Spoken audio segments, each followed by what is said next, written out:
Dugin as an academic, but the political implications of his views are Mm. It's not exactly my cup of tea. Yeah. So you're originally from Russia, right? Yeah, I was born and raised in Moscow. I came to the United States in 2006. Okay, that's been a while then. All Yeah. right. So what made you pack up and leave? Because of course all these right wingers think Russia's the paradise, and it's interesting because like they think that they have like the meme caricature version of Russia, but like none of them seem to go and move to Russia, right? None of them go and live there. They don't want to actually live there. It's just kind of internet fantasy LARP, right? So what Yep. made you leave Russia? My case is not going to be representative because, well, I was 14 at the time. My parents and I left Russia. Both of my parents worked for the American embassy in Moscow, so that's kind of a peculiar situation there. So my case is not going to be a useful example for people of a different upbringing or a different I don't know set of circumstances. Let's say. Um, However, what I think is somewhat important is that I kept being, well, very much a vatnik until age, I'd say, 22. Well, with varying degrees. So, for instance, when I was about 17, I was basically a full-blown Stalinist. I've read pretty much everything Stalin has written. I've translated some of his stuff into English back then. Mm. And then I was gradually shifting towards something more right wing. Now, of course, if we compare Stalin to Dugin, Dugin is going to look more right wing than Stalin, although he does have an unwarranted amount of respect for Iosif Vissarionovich. So, Mm. yeah, then gradually I was shifting towards more of a free market type of stuff, then more towards race related stuff. Basically, the three people that influenced me the most.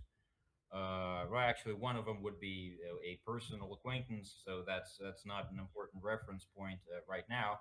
But two of the most important people in my becoming a right winger would be one of them would be Dugin because I remember I started off as a communist. So, in order to be able to break out of that Marxist cycle, it's important to find someone who will tell you that, okay, the Marxist shit actually makes a lot of sense, but there's more of, interesting schools of thought for you to research. And Mm. that's what actually helps you get out of that. It's like a cult, essentially. Well, yeah, Then Dugan's a the second person would be Maxim Martinkevich, known as Tisak, the guy that was murdered in prison in 2020. One of the main reasons why I'm against the Russian Federation currently, and think it should be dismantled as soon as possible. But yeah, you were saying yeah, Dugan's basically a national Bolshevik from what I can tell. He used to be in the National Bolshevik he Party. created He it. was He yeah, created the Russian National Bolshevik Party. he's a weird blend. I mean, this is what I find so weird about Russia is that they kind of blend together all these different concepts. So they'll take stuff from the Czar, but then they'll also take stuff from the Soviet and kind of mash them together. And that's sort of what Dugin is, right? He's like he's like Bolshevik, maybe on the economic side, but then he's like added and mixed into it Christianity, right? And he's blended the two things together and mashed it up, and he's created this thing. In a And so he's way, yeah. yeah, and so he kind of appeals to different sides, like Putin does, right? Putin will appeal to the communists. He'll say some nice things about Stalin, and he'll say some nice things about the czar, and then he'll preach anti-colonialism, and then he'll dabble in some like anti-trans stuff. Like he just appeals to everyone, every side. It's important to remember that ultimately Dugin is not anti-trans. So Putin does say, arguably, a lot of anti-trans stuff. I well, I wouldn't even say that it's a lot. He says some anti-trans stuff. It mostly comes down to him calling them transformers, pretending like he doesn't know the right words and all that type of stuff. When it comes to Sound bites. Dugan, yeah, basically, when it comes to Dugan, you can argue either way. You can say Dugan is pro-trans easily because he appeals. He makes exactly the same appeal as the woke crowd does. He says, "Well, in Indonesia, there is an inherent notion of a third gender in the pre-Islamic Indonesian culture. And even Islam can't really expunge that, which is partly true. That doesn't mean every culture has to have a third uh, Yeah, he's gender in a non-linguistic sense." he Um, brings up the androgyny stuff and fourth political theory. He endorses that yep. stuff, and it's weird because his ex-wife was like LGBT activist, and they Yeah, she's a somehow feminist and LGBT yeah, activist. Yep. and they tried to justify it as through that chaos magic shit. They're like doing some like opposite inverse stuff, and then they come together and synthesize and create chaos. Like it's some weird shit, man. He was into like occult stuff, and he was into Well, that's an Crowley and all that. oversimplification. The chaos magic stuff, I wouldn't really pin that on Dugan. Thelema, however, Aleister Crowley shit, that he definitely dabbled in that in the Yuzhinsky Kruzhok Yeah. during the Soviet period. But it does take a lot of intestinal fortitude to be into seriously creepy occult stuff in the Soviet Union. Because not only was it mostly atheistic, well, at least officially, but it was also puritanical as fuck, which is something that people tend to Yeah, overlook. that was weird. I found out that like witchcraft and occult stuff was actually popular in Russia. You would think that it's like this trad Christian society, but like there's this sort of underground thing going on there with But it's easy witchcraft to and witch explain, doctors. though, because in the Yeah. Soviet Union, the official party ideology would be what is called dialectical materialism, which is a school of thought within Marxism that's supposed to unite Marxism with the materialism of Ludwig Feuerbach, Mm. which it's kind of an incestuous connection there because Marxism in and of itself is an attempt to unify Hegelian idealism with Feuerbachian materialism, but dialectical materialism goes further into the weird 19th century materialistic stuff, which was outdated Mm. by the time it became part of the official curriculum for literally everyone in the Soviet Union. You couldn't graduate a university without passing an exam on how does okay, let's say, how does an apple dialectically negate the apple tree in order to become a tree in and of itself? It was Mm. considered a scientific discipline. Science was not considered an empirical endeavor to begin with. So empiricism was viewed as a subset of idealism. And idealism was considered to be false from its very intellectual inception. Well, when it comes to the communists, of course. When a large population of people are conditioned to believe weird esoteric bullshit like dialectical materialism that claims that matter is historically contingent, so matter in and of itself, the stuff that everything's made of, it changes from one era to another. So if you Mm. compare matter in under in a slave owning society to matter in a feudalistic society, matter is a different thing altogether. All of that weird stuff is completely impenetrable from the point of view of common sense. Now, if you condition people to believe this weird ideology that it's really easy to compare it to Scientology. By the way, they're very similar in many ways because if uh, if uh, if if you're familiar with Scientology, they don't actually start by telling you anything about Lord Xenu and the immortal souls of aliens that were dumped into a volcano in the Hawaii, all that type of stuff. Yeah. They don't start off with that. They start off with basically psychoanalysis, with what they call Dianetics. With Marxism, it's kind of similar because they start off with appealing to your class mentality. Like if, let's say, you're working class, you have a manager that earns more than you. You naturally you're starting to get envious of that. They appeal to Right. that. That's a natural Mhm. instinct that all people have. And then somehow you arrive towards the historicity of matter, towards the predetermined course of human history from primordial communism that never existed, by the way. There was Mm. never any kind of communist society in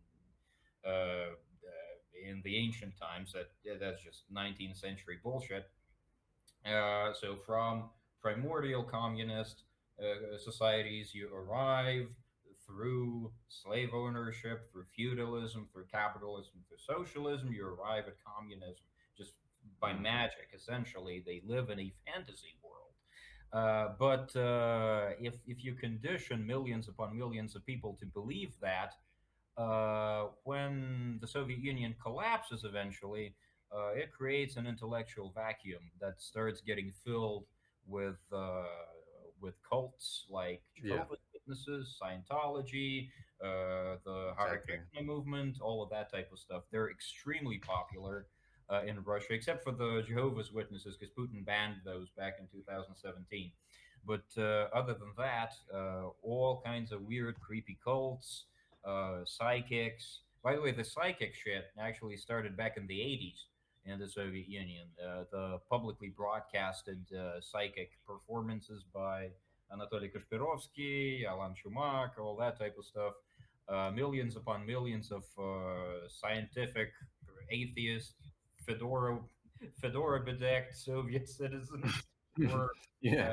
were bringing 3 liter jars of water towards their TV Right. screens to charge them with psychic Wasn't energy from a lunch wasn't month. there like a Jesus imitation from Russia that got Way popular? more Like than one. there's like 10 of them. Yeah, Yeah. there's the sect of Saint Vissarion, which had a huge commune in Yeah. Siberia. I think they were shut down recently, but they've existed for like 20 years. There's a Uh, documentary about there's that on Yeah, Vice. there were a lot of those dudes. So yeah, basically the collapse of the Soviet Union created an intellectual vacuum that was being filled with all kinds of weird bullshit. But I wouldn't go as far as to say that any of the weird occult stuff was any less rational than the Marxist doctrine to begin with. The Marxist doctrine Mm. is just more complex. It's important to have different vectors of propaganda. There's propaganda that's geared towards complete retards that will just repeat memes even before the internet existed. There's always people like that just repeat talking points Yeah. at each other. And then there's 4chan propaganda that's nationalism. geared, yeah, kind of. Essentially, yeah, that's a subset of that. And then there's propaganda that's geared towards the supposed intellectual, and that propaganda has actually it has to be complicated, and that's the Yeah. part that Dugan plays in the whole Russia stuff because his stuff is insanely complex. It's Right. barely penetrable. It's I've bafflegab. I've It's so I've read spurty, a bro. I lot of can't. his works. I do Yeah. understand a lot of it. I used to be a staunch adherent of neo-Eurasianism at age about 19 to 22. So you were Uh, adhering to that while you were in America, though, right? yeah, I was a student at UCLA at the time.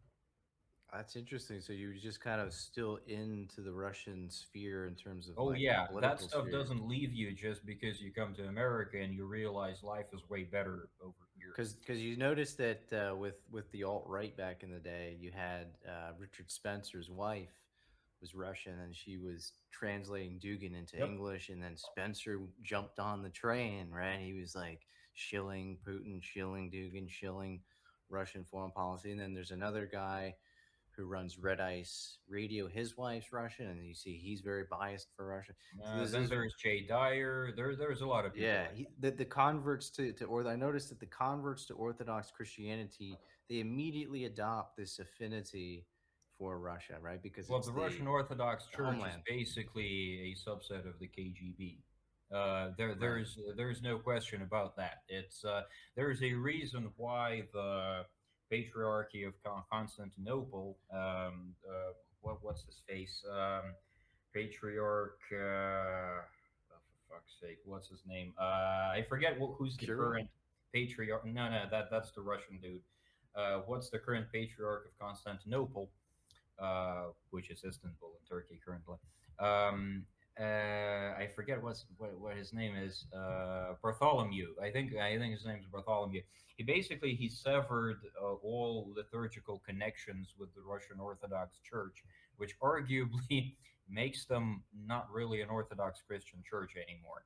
It's a Hmm. debatable point because it's not really science in that sense. Uh, Depending on what your criteria are, you can argue that RPC, the Russian Orthodox Church, is really not a church. It's a church of something, but not really of Jesus Christ, and it barely qualifies in that sense. But then Yeah, I again, I'm know. not big into the Jesus stuff, anyways. Yeah, I noticed that within this alt media scene that these dudes started to convert to Orthodox, and then they started to immediately take up Russian foreign policy positions, kind of conveniently. There's a guy called Brother Nathaniel Kapner, and Hmm. this guy's just like rabid, he's rabid, shilling that stuff for years, and he claims to be a member of the Russian Orthodox Church outside of Hmm. Russia. So I noticed all these little connections. Some guy's wife, this guy's a member of that church, and then I just noticed the conformity of the information they were pushing was just pro Putin, pro Russia. Ukraine's bad. Ukraine Yep. doesn't have a right to exist. Ukrainians aren't a real people. I saw that was the one that was the real kicker. You see these like white nationalists going around saying Ukrainians aren't a real identity. They're using like Hmm. leftist talking points that you normally hear leftists say about whites. White Whites people don't have have no culture. Yeah. exactly, but they instead of just saying that they focus in just on the Ukrainians to discredit them, and then they're cheering on like the Chechens coming in, like yeah, Yep. let's go, the Muslim. So it's Exactly. just crazy, man. It's insane They're propaganda. completely ignoring. And by the way, I have no problem with Jewish people. However, there's a lot of people that purport to have a lot of issues with Jewish people, like Mark Collette, for instance. You would expect him Right. to to You saw notice the yeah Prigozhin's he Yiddishkeit way right he earlier than he did. him and a few Uh, others they only noticed it when it became convenient for Putin to notice. It's like, yep, oh, when he turns on Putin, now his Jewishness is yep, matters to us, right? See, exactly. that's so tactical and deceptive. I'm like, these guys don't even believe anything. There's no real principles baseline right here. This is just we will tactically and selectively use the JQ or whatever it is to help Putin whenever it's beneficial to Putin. So I'm like, are So these guys it's working for him? They essentially have the to be. same stuff that was happening to the lefties during the Cold War. Yeah. It's essentially the same. That when Bill De Blasio says that he cried in 1991 when the Soviet Union collapsed, Bill De Blasio is essentially exactly the same kind of he's made out of exactly the same stuff as Mark Collette and all of the other, Fuenteses of this world. So Right. there's literally no difference. They fell victim to KGB propaganda. Some of them, I'm pretty sure, they're not even receiving any kind of paychecks for that. They're just that's Yeah, pure it's enthusiasm. it's straight up pro bono, man. They're just doing it for free, or they're kind of hedging their bets and hoping for a paycheck somewhere down the road Could by be. doing this. They think because there is one other group that has a Russian businessman that was like they registered their group on his property, and then he like took Wow. off to Russia after January 6th. His name's Charles Bosman, and he kind of Mhm. infiltrated the alt right. So there was these weird connections I noticed, and it's like, I'm not anti-Russian. I just noticed this infiltration going on. I was like, this is Hmm. fucking weird, right? Do you mind if I bring up like an article here from about this Sure, Wagner no stuff? problem. So, so have you've been following this? Obviously, like Yeah, what this was a total dud, right? He announces that he's gonna storm Moscow and take down Putin, and then within 2 days he's given up and he's now in the cuck box in Belarus. It says here yeah. he's made a deal and now he's given up on his coup for justice, bro. But Wagner is disgusting group. I mean, these guys are thugs. These guys are criminals. These guys. There's videos of them sledgehammering people in the head. They Hmm. burned this article here. Let me just pull it up. Um, they burned down a POW camp in Ukraine. It was filled with Azov fighters. It says Yeah, 53 prisoners were killed and 75 injured when this camp was burned. Basically, blew up from the inside. yep. Um, like like Prigozhin is the protagonist of this whole war, right? He only got mad at the Russian state because they weren't giving him enough guns and weren't giving him enough bullets. So he wanted to kill more. He wanted to kill more efficiently. That's the only dispute here. It's not like he's actually changed It's a bit sides. more complex than that because this war was never actually his idea. Plus, he was actually staunchly against it before it started, of course.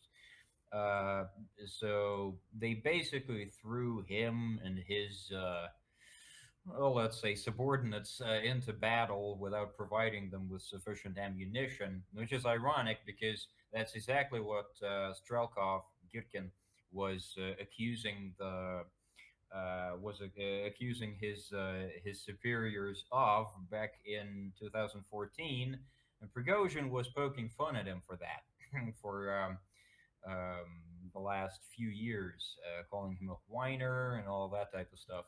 And then Prigozhin basically found himself in exactly the same situation as Strelkov, which probably is well frustrating to say the least. Uh, yeah, well, I don't know.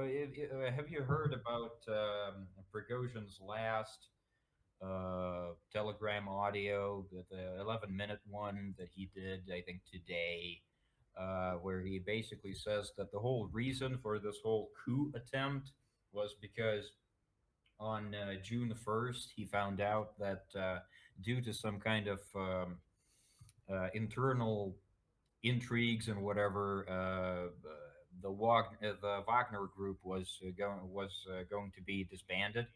So the Russian Hmm. government had a plan about that. Well, according to Prigozhin, the Russian government had a plan of dismantling the Wagner group, which I don't know why they would do that or how, but he claims that they did.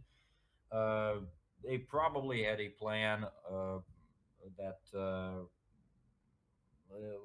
they probably were planning to put Wagner in direct control of the Russian Ministry of Defense, which is exactly what happened as a result of the coup, anyways. Mm. Um, I have no idea what kind of dirt they had on Prigozhin, or maybe they threatened his family because he does have a wife and children. They're currently outside of Russia, as far as I know. Um, so that could have happened. Um, Yeah, so he's like I cover in my last video on Russian state kind of infiltration of right wing groups in the West, or it was actually more on like them. I don't know if you saw it. They arrested these black nationalists in the U.S. as mhm, pawns of a guy called Alexander Ionov, who runs this mhm. like think tank in St. Petersburg that tries to recruit separatists in the West, like California, Catalonia, and Italian, and so on. And it seems like that guy Ionov is like a knockoff version of Prigozhin. He's trying to do similar stuff. Like Prigozhin set up the troll farms. He's just like kind of a tool of foreign policy, Yep. right? And and yeah, it seems like he just got butthurt that he wasn't being prioritized in terms of the weaponry and so on. That's really the issue here. But he's a mad dog. He's just barking like he's like, we're going to storm Moscow, and then the Chechens come in. We're gonna take you down, and then it's all just a Well, the dud. Chechens never actually arrived, Right. Well, which is they were. exactly what happens every single time when Kadyrov threatens anyone with violence. Nothing actually transpires. Well, he He does. never.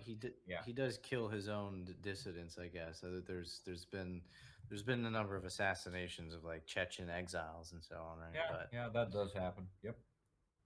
um, so I mean, this is a group that recruits like criminals out of prisons, right? Like this was a huge like Yep. a lot of their members are convicted murderers and rapists and shit. I mean, it's A just lot of them crazy have cannon fodder. a lot of them already have their charges dropped and have committed new crimes after being released, after fulfilling their contract with Wagner. Yeah, it says There's a here. lot of news. Yeah. Says these thousands of Russian convicts were promised pardons and early release from jail in exchange for signing 6-month contracts to fight in Ukraine, but A threatened with lot of them execution. were already pardoned and released and have committed new crimes since. Yeah, I'm sure. Like they're literally, they're just dumping them into Ukraine, and I'm sure there's plenty of rapes and torture and all kinds of insane shit that these guys are doing. Definitely. So like, even if he does turn on the Russian state, like he's not a good guy. He's just this is just infighting between criminals, basically, right? I wanted to bring this up too. So this is Robert Kennedy. I don't know if you've seen this guy. Yes. He's the Democrat candidate for president. Hmm. So he's been going around kind of shilling the pro-Russian stuff now. So he says here, looks like the Biden administration deployed Boris Johnson to scuttle a tentative peace agreement between Russia and Ukraine in spring 2022. This was never about the Ukrainian people. It was always about engineering a war against Russia. But then when we actually look into that, it's not even true. Russia is the one who declined the peace deal, right? It said Lavrov said that Ukraine had presented Moscow with a draft peace deal containing unacceptable elements at variance with previous agreements. So, like, where the fuck is RFK getting his information? He's getting it from Twitter, man. Like, you just reposted this Twitter account. He just believed it, right? Yeah. It's a kook. Like, Or just like Tucker. That's yeah. you remember that stuff about Ukraine losing 7 soldiers for each Russian soldier and all that stuff? That was Mm. taken from Twitter as well. It was a very crude Photoshop work. So yeah, there's a lot of that. He had General Douglas McGregor on his show. He's like, it's a That's a 3 day Oh war. yeah, that's a shame. That's yeah, that is actually hurtful. What happened to General McGregor is horrible. I attended one of his speeches at I think it was Middlebury College. I'm not sure, where he gave a lecture on mission command, and that was really cool. And I used to respect that guy up until last year. Uh, yeah, Why do you it's a think he's disgrace. just why do you think he's just gone full shill for Russia? Like what the hell is motivating him? Honestly, I would speculate, but I prefer not to talk that way about military people. I haven't served anywhere in my life, and I don't think it's my place to Mm. criticize a United States general, especially.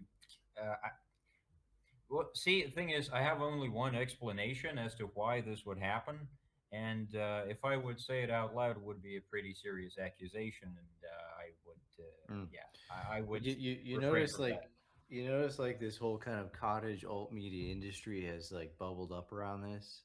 So you got Yep. like Russia Today, and then you got like spin-offs to that. Like you got the Gray Zone and Max Blumenthal, and these are like the left-wing It's pro-Russias. interestingly enough, the Gray Zone shares its name with Prigozhin's Telegram account.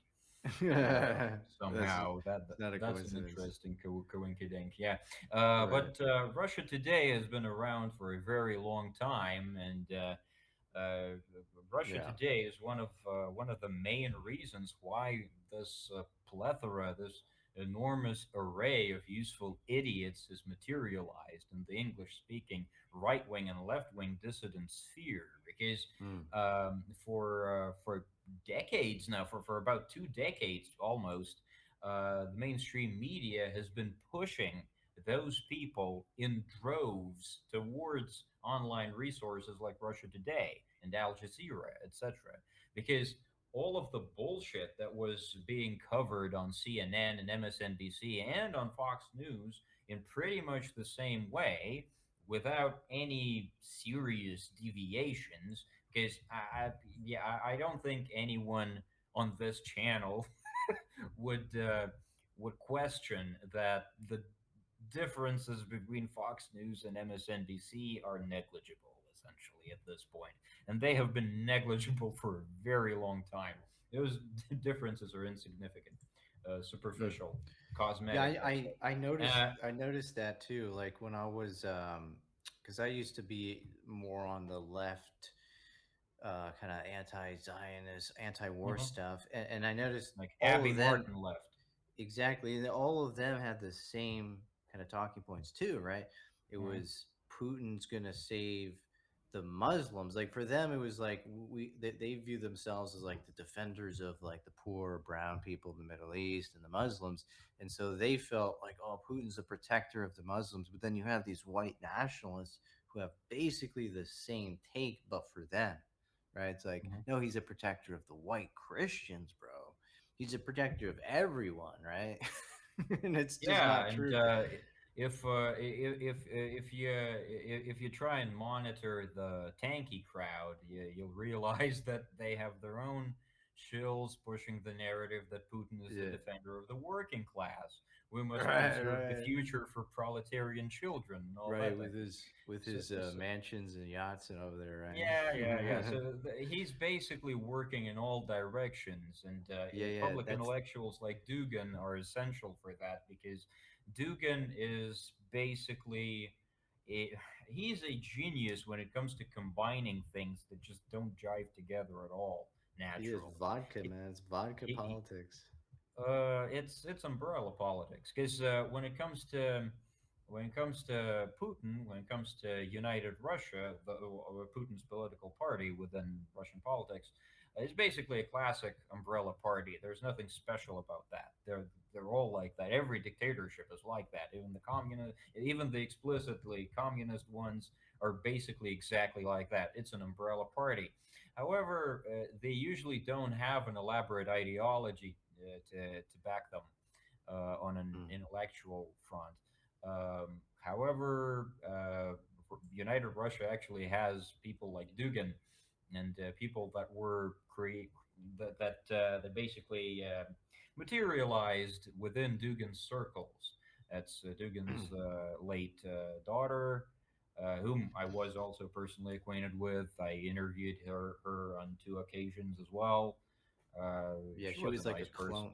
She was a clone of Dugan, and she In was in some in ways, it's she that's kind of an oversimplification. But then again, I am kind of biased due she to well being personally acquainted. she endorsed all of the Eurasian stuff. She went to Ukraine as a journalist to, show pro-war propaganda and so on.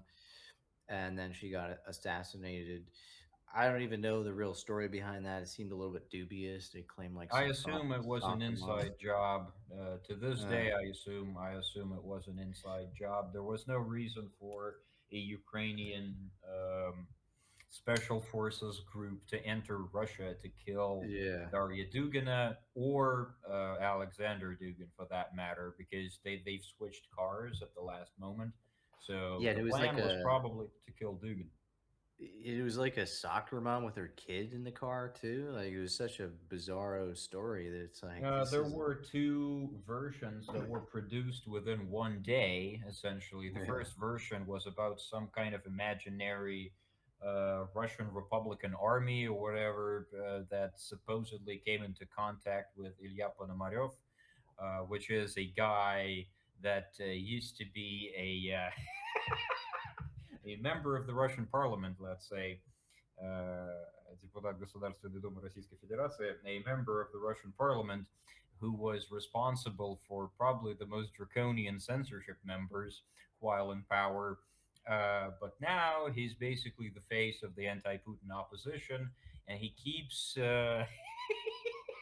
It's it sounds like a joke, but that's basically what he does. He basically claims accountability for pretty much any anti-Putin military group, like Mm. the Oh yeah, yeah, that Legion guy. Свободы России, Freedom for Russia Legion, or the Russian Volunteer Corps, to the point that White Rex had come out and say that Ponomarev has nothing to do with the Russian Volunteer Corps. Again, I've interviewed Yeah, White Rex on one yeah, occasion, yeah, and I I've was donated to the. Yeah, okay. I was You I were was saying? mildly acquainted with White Ray. I spoke to him through texting a few times, but that was like at the beginning of the war, and he was I think he was trying to get with Azov or something like that, and now Mhm. he started his own group. So what's his thing now? Is he's actually like inside of Russia right now, or he's in Eastern Ukraine?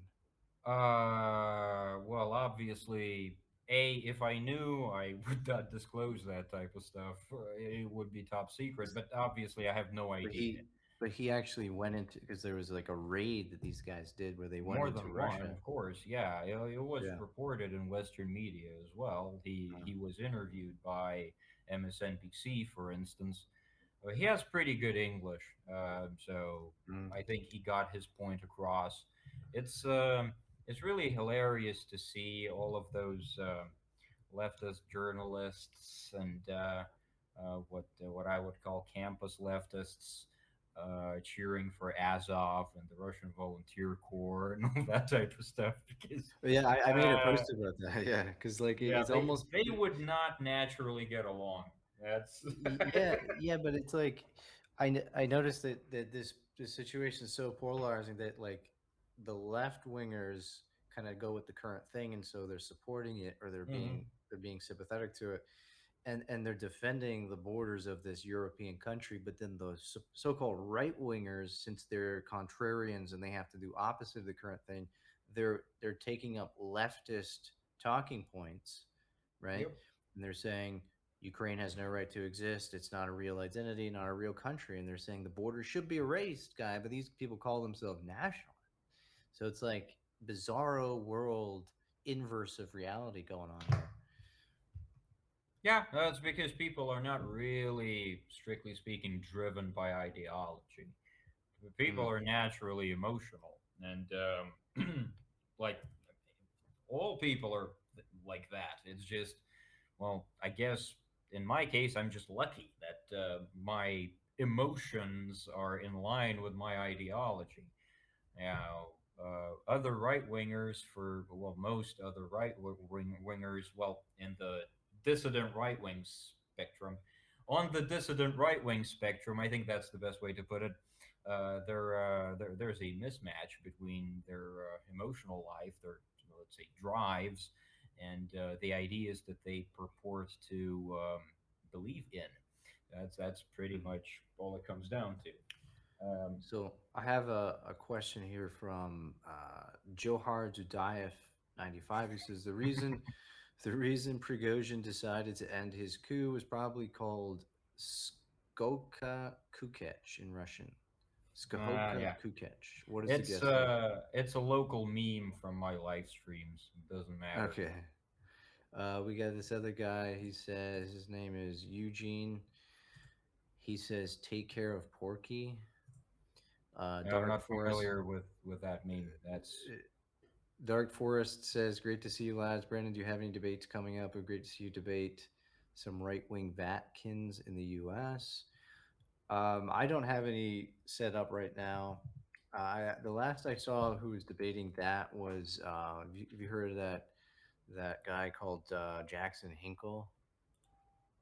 He had a debate with this like sock them guy. The sock them guy like ripped him apart, man.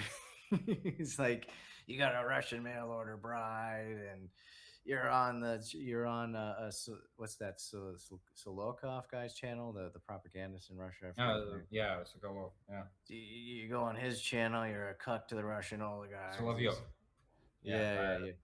That Hinkle guy is just a crazed, cooped out, tanky, Stalinist, Putinist. It's bizarre. it's an interesting thing with those surnames because Solovyov does sound very Russian. After all, it ends with ev or ov, depending on how you transliterate it into Latin characters. However, uh, most Russian surnames that derive from words for a bird, like for instance, Solovey in Russian would be this is a Russian word for nightingale.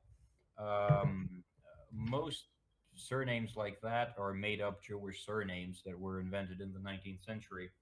So, like surnames like Lebedev, which comes from a word for swan, Solovyev, which comes from the word for a nightingale, Barov, which comes from the word for a feather, and all that type of stuff. They were mostly specifically designed for Jews that were leaving the specific section of the Russian Empire that was designed to segregate the Jews from the rest of the population. The Russian term would be Chertaya Sedlisty.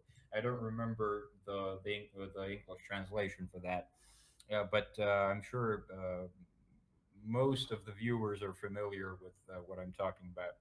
Again, I So have no problem with the Jews, but Solovyev's mother's last name was Shapiro, and his patronymic is Rudolfovich. His father's name was Rudolph, and there ain't no mm. Russians named Rudolph. That just doesn't happen.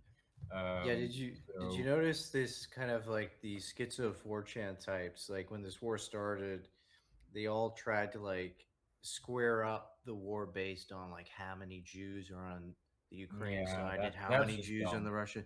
And it's like they're on both sides, guy. So like Yeah, it doesn't actually fucking matter here. That's not what the war is about. The war is about this territorial dispute and to crush their identity, right, and wipe out their identity. It doesn't fucking matter how many Jews and what. And they took like a headline from an article where like Zelensky said he compared the yeah. security situation to Israel. He's like, we're like Israel now. We're like a big Israel in the sense that we have to have troops on the shopping centers and shit. Just a Then second. I'm gonna need to take a 1 minute break, and I'll be back if okay, that's possible. Okay. go ahead, go ahead. So as I was saying, the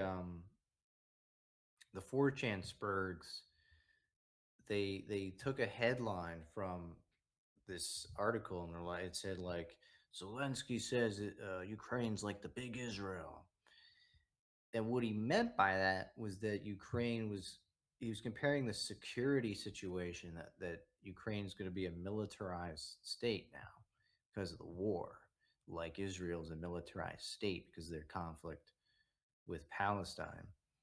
He's not actually saying that he's going to turn Ukraine into an Israel and he's going to ship all the Jews from Israel to Ukraine. It's a dumb schizo meme, but these guys are running with that. Like they don't even do any research, man. This is the reality where like people just take shit out of context, embellish, don't read the article past the headline, make a meme out of it, 4chan it. These dorks then use it to justify their violent fantasies, right? Because that's what they're saying. Like, oh, Jewish presidents, so they have no right to exist, and that's proof to me they're not even nationalists, right? Because if that's your standard, then every Western country has no right to exist because every Western country has leftists, Jews, feminists, etc. in governments. So what does that mean? That every Western country should be invaded and wiped off of the map? But then, of course, they tactically don't apply those standards to Russia, which has a Jewish prime minister, Meshukin. Oh, that doesn't matter. Prigozhin. Oh, that doesn't matter. So you notice it's just tactical carrot and stick bullshit, and they're just using that talking point to justify their preconditioned agenda. That really what their stance is that anyone that's aligned with the United States should just be wiped off the map, which would mean that one, the U.S. themselves should be wiped off the map. Then, according to that logic, right? Because what are they going to say about Americans themselves living in America. Like, oh, they shouldn't exist, and every Western country that is aligned with it. It's just dumb. It's just contrary nonsense. Robert Kennedy. There's another clip of Robert Kennedy where he's saying that they banned, like he was talking about the 2014, saying it's a coup and all that. And then he said that they banned the Russian language in Ukraine. This is bullshit. It's just made up nonsense. Ban the Russian language. So are you back? I'm back. Yep. So I was talking about how Robert Kennedy, in one of his clips, said that Ukraine banned the Russian language in 2014. Now this was Well, what it's all just the retarded. propaganda. Yeah, It's ridiculous. Every see this. Ukrainian speaks Russian, right? Yeah, pretty much. With some exceptions of people of Ukrainians in the west of Ukraine that are well, there's just more Ukrainian than an average Ukrainian. Let's put it that way. I Yeah. can't speak for the Ukrainian people because I myself am not Ukrainian. I've never been to Ukraine. I can't speak Ukrainian. I understand it and I can read it, but I can't Mm. speak it. I definitely would not pass for a Ukrainian. I know enough Ukrainian to get myself shot somewhere in Lviv, but that's about it. So the point that Zelensky or Poroshenko before him supposedly banned Russian in Ukraine is completely retarded because see this is kind of one of the reasons why I prefer not to argue the Russia Ukraine issue uh, English speaking with English speaking talking heads or whatever, Dorks, however you call them. dork gnats. Yeah, dorks. Yeah, because see, if Robert Kennedy would listen to a sample of Russian and a sample of Ukrainian, he wouldn't be able to tell which one is which is Yeah, okay. It's okay to not know any foreign language at all. It's okay to be perfectly monolingual. Nobody gives a fuck. But it would be nice if people like that wouldn't really speak out about complicated foreign issues because it just sounds too retarded to even comment on when you're actually i- kind of entrenched in that discourse, when you're mm, immersed in it already. Um, yeah, I've been I've been constantly in contact with my friends in Ukraine for way more than 8 years at this point. And the first time I've ever heard a Ukrainian word from them would be, I'd say, during the course of 8 years, I've heard one Ukrainian word, maybe two. They all speak perfect Russian. I've, mm. yeah, I've But at least think about how all think about how yeah. stupid that would sound. So that would mean that every single person on the street that speaks Russian would be arrested. It makes no sense, right? They didn't ban it. What they did was they had a language law that elevated the status of Ukrainian on a state level. That's not a ban on Russian. That's just making the documents be printed out in Ukrainian. And it says here, it says. Article says the Ukrainian parliament refers to Ukraine's constitution. Article 10 that says state language in Ukraine is Ukrainian, but that same article states the free development, use, and defense of Russian and other languages of national minorities is guaranteed.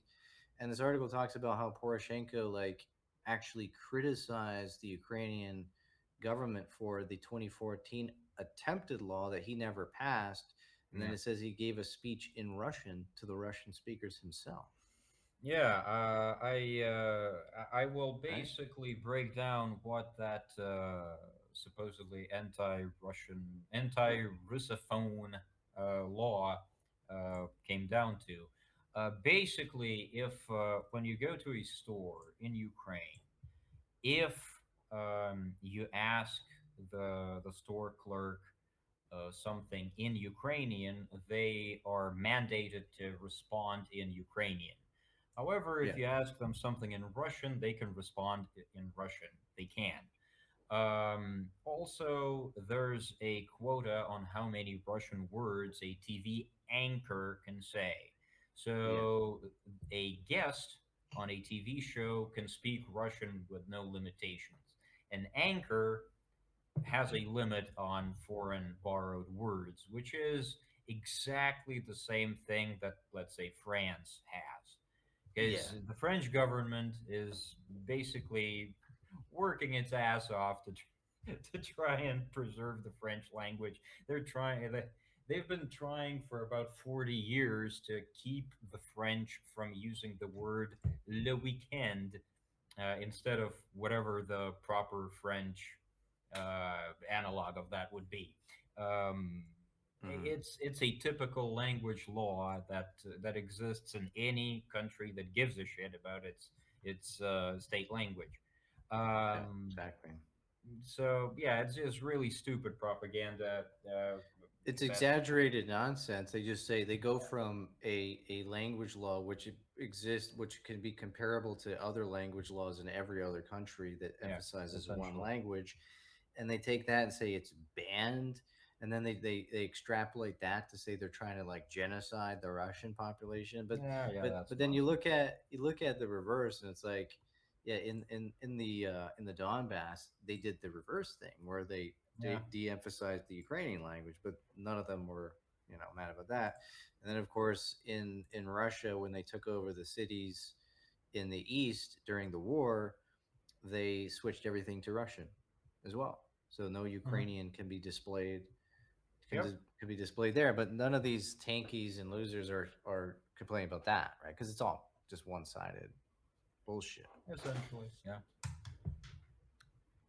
All right. So, any other thoughts on just in general on this topic? Like, what you said you used to be into the Dugan stuff. So, what actually turned you against that stuff in the Well, general sense? Dugan is staunchly anti-race realist. Dugan is a Yeah. hardline Bayesian anthropology guy.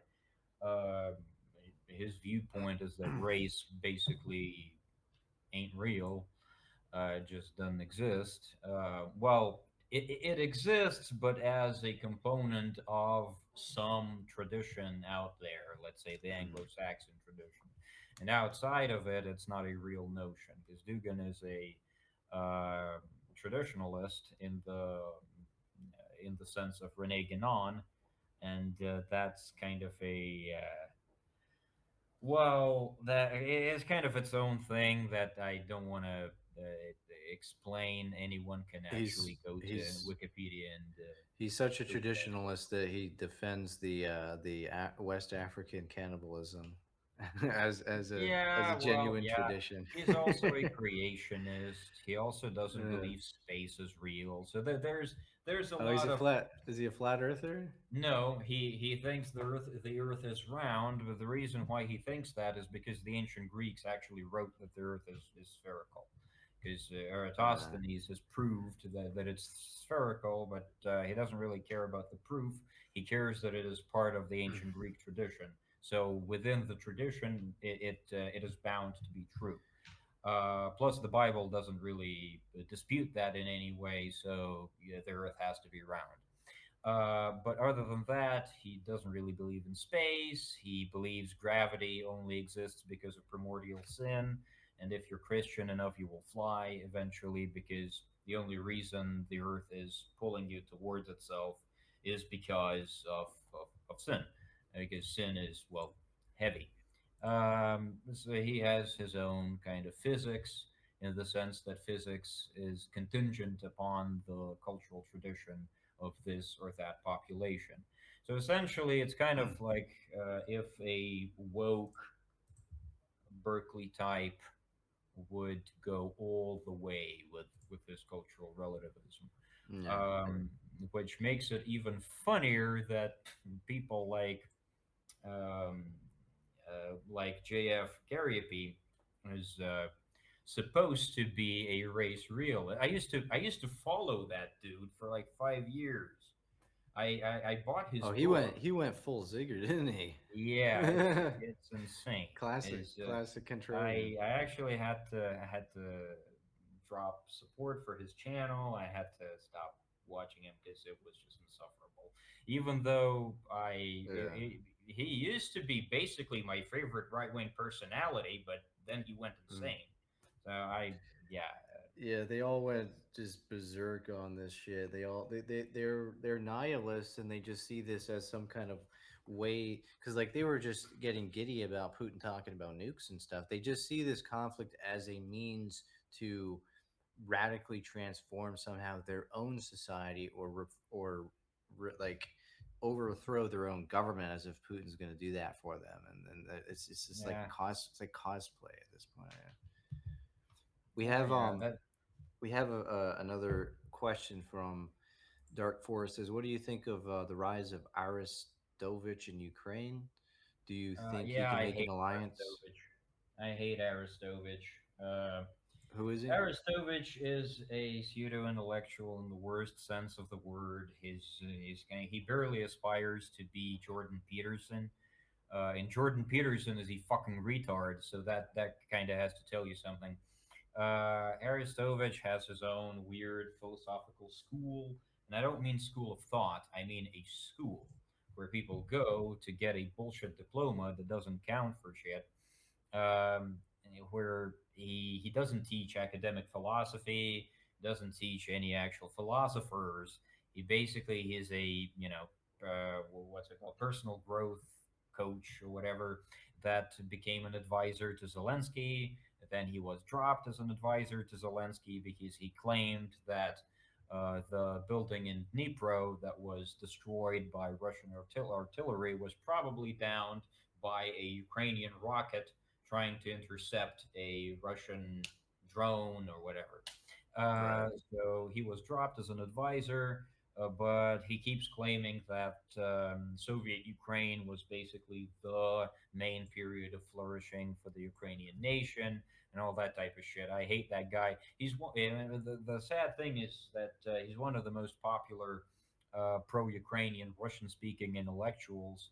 His live streams get like I'd say more than 100,000 live viewers pretty much every single time, and it's fucking horrifying because Eight Ukraine hundred after thousand. yeah, about 800,000. Yeah. After Ukraine wins this war, they will have to. There will have to be a lot of cleansing, and I mean that in the most peaceful and non-violent way possible. Of course, there will have to be a lot of cleansing within Ukraine because there's the um, damn it. There's the woke crowd, the Ukrainian woke crowd that keep claiming that anyone who uh,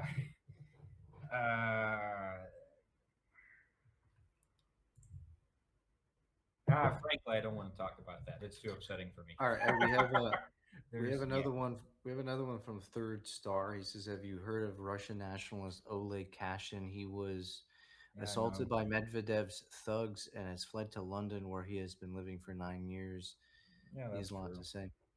That's true. Oleg It's not Kashin. It's not Medvedev's thugs. It's basically 9 years ago. He's a journalist. Who's basically has mild nationalistic views. Is what we usually call liberal nationalist.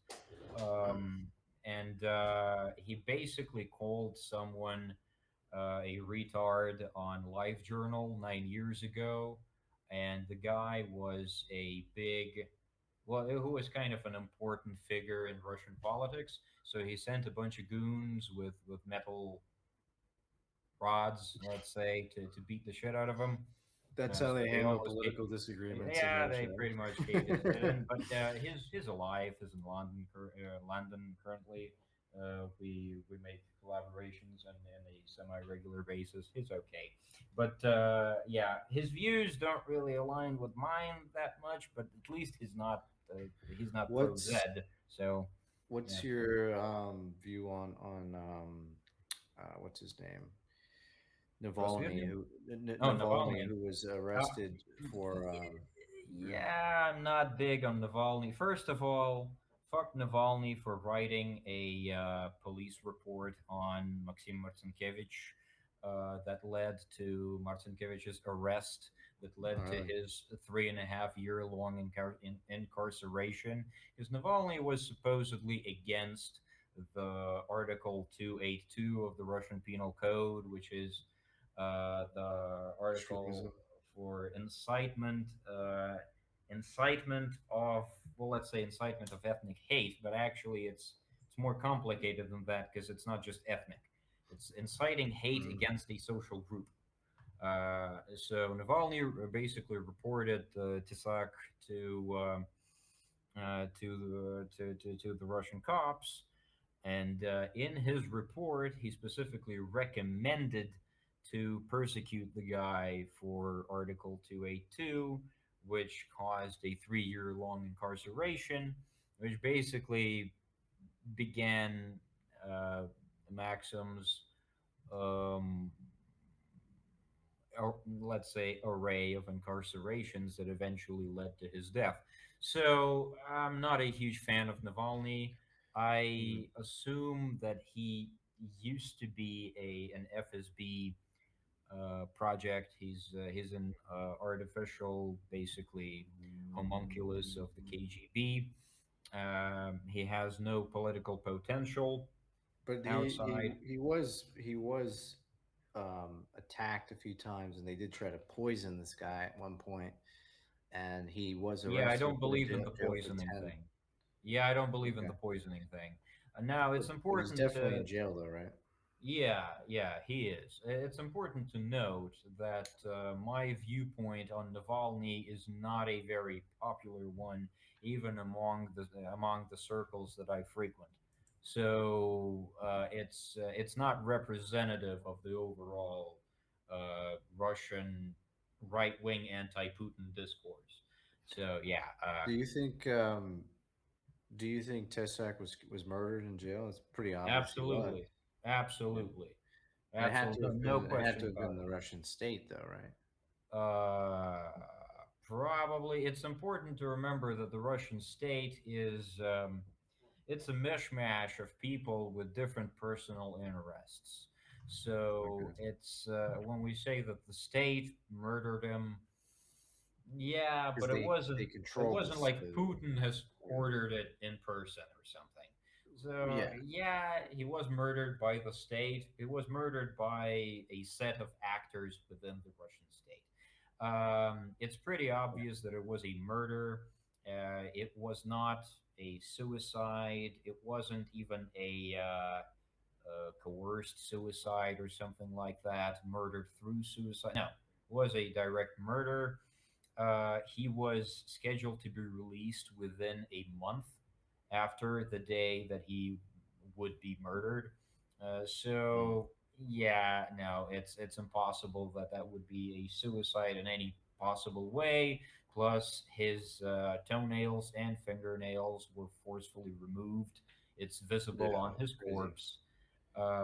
So there are definite signs of torture, and at the same time, there's definite signs of people trying to cover up even more signs of torture, because there's sutures on his dead body that do not correspond to what usually happens during an autopsy Yeah. with yeah, with a regular patient, So let's say. what I've noticed within the Russian kind of nationalist scene, you had the ones that were more ethno nationalists were Yeah. mostly against this war and viewed it as a brother war, and some of them actually joined the Ukrainian side, like Netikin and a few other ones that so affiliated with TESAC actually joined the Mhm. Ukrainian side. Many Belarusian nationalists joined the Ukrainian side. They have a unit of Belarusians as well. Mhm. But then these civic nationalists, these kind of Duganist, Eurasianist types who don't believe in ethno nationalism, they believe in Russian cultural imperialism And that's why I compared it to kind of Hitler's Lebensraum policy. I think they're similar. Hitler's was an ethnic imperialism, and Putin's is a cultural expansion. That's what I Dugin's is see about. what you mean, but you're again there's an oversimplification there because you're equating Russian civic nationalists with Duginists, and those are Mm, actually two separate camps. And that's important because those two irreconcilable in many ways camps came together under the letter Z at the beginning of mm, last year because Duganists are mostly monarchists. Because Dugin's idea is to have a Russian empire with an emperor that would mm, be socially right wing, but economically left wing to the point of socialism and communism. So it's basically communism that has to be granted by a czar. So if there's no czar, that goes against Jesus for Dugin, because the only Christian mode of rule is monarchy, absolute monarchy, mm. specifically imperialistic absolute monarchy. However, he does believe that Jesus was essentially a socialist, which, yeah, you can make a claim for in favor of that. It's very easy to argue that.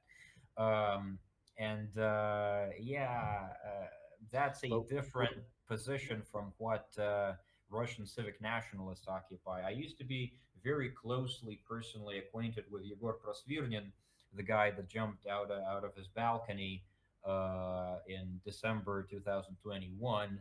I've been to his house. I've been to that balcony, and he was not a Dugan type of guy. But what And it, yeah, Yeah, what I meant by that was they don't believe in an ethnic state. They believe in a cultural Russian cultural dominated state with Orthodox Christianity prominent in that yeah, but civic government. Russian civic nationalists are kind of iffy about the whole Christian stuff. It's not really their focus. Their focus is basically about creating a state that would be They just worship based Putin. somewhat on the ideas of the February Revolution. So basically, the guys that came to power right before Lenin usurped everything. So Mm. I don't know There's if the there's viewers are familiar with that. yeah, there's some nuances to all that stuff, but they seem to the Duginists and those civic nationalists seem to agree. Well, they align on the Z stuff. They align on Putin. They align on being against ethno nationalism, but supporting They cultural. they tentatively align on the race issue, but that's Mm. a temporary thing because ideologically they can't really be reconciled. We have one question from Pale God says, "What does the guest think of Vusil Mitiko and producer Ivanov and their current views on the war? We will see Yeah, conversion in the those are future." local memes. Pale God is a Ukrainian dude that's my frequent viewer. Okay. Let's see if we got any others. All right, cool. Well, I appreciate you coming on, man. You definitely have some unique perspectives on this that you don't usually get from English speakers, including myself, who are not too much into that. We can get what we can from the English speaking media and so forth, but it's not quite to the level that you have as well. And I appreciate you supporting Ukraine and so on, as it's not a popular position to take. I don't know. Are your viewers mostly like Russians or Ukrainians? Like, how do they square it with you? Because like, what are your I've viewers? lost a lot of viewership over this issue, of Yeah, course, because I used to collaborate publicly with a lot of dudes that used to be staunchly anti-Ukraine, like yeah. Prosvirnin, Yegor Pogrom, the dead guy. We used to do a lot of streams together, even IRL streams together, and Mm, yeah, he was staunchly anti-Ukrainian. I mean, back when Putin was fighting a war in Syria, his viewpoint was that yeah, that they should withdraw all forces from Syria and send everything to Ukraine. That was back yeah. in 2019, and yeah, then he died. But he was a drug addict, so it was definitely not an assassination. there's no question that the guy just got a bit too high, and maybe his wife cheated on him as well. There's that, and he happened to jump out the window naked while wielding a knife and a pepper spray can. That's He cooked out. He yeah, cooked out and essentially, and checked out. he basically landed naked in front of a restaurant called Armenia, in just a few, basically in like 1 kilometer from the Kremlin.